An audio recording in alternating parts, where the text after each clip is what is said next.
Standard bay trees are pretty much the centerpiece of so many displays that you would see in stately homes, National Trust, English heritage type properties.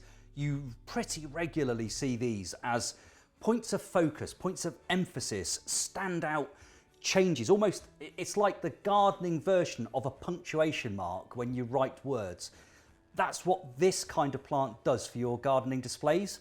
And when you see these grown as quarter standards, they look astonishing, they look lovely, but they add dimensions because they look amazing and they're totally, they're going to spoil your garden in terms of the sort of designer look that they create. But they're completely practical as well, because every single time you make a marinade, or perhaps you're making soups and stews and casseroles in the autumn and winter months, just pick off a couple of leaves, bash them a little bit with the back of a knife, or if you've got a pestle or mortar, just bruise them a little bit, drop them into anything you're cooking, whether it be a gorgeous winter casserole with rich, luscious gravy and fabulous mashed potato. These will add a layer of depth and lusciousness to the flavour that you just don't get if you don't add your bay leaves in. But then actually afterwards, you've still got your beautiful architectural gems out there in the garden. So you can pick leaves as you choose. Now and then, a great thing to do is to actually trim them back into a globe shape and keep those offcuts, those little tips.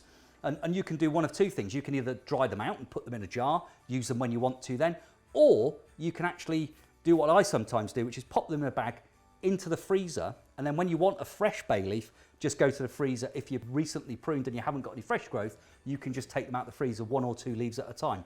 So they're gorgeously architectural. I think one of the best and most classic things you can have from an architectural point in your garden, but they're totally practical. Chefs will love them. The cook of the house will love them. They are an absolute must. You can put them in decorative pots. You could put them straight into beds and borders in your garden. I don't care how you use yours. I've got a couple and they stand either side of a doorway and they look like centuries as you enter and leave every single time. That's an absolutely gorgeous look. Very, very classic, but really, really simple. So they're plants where less is more. You don't have to be a skilled gardener to look after these.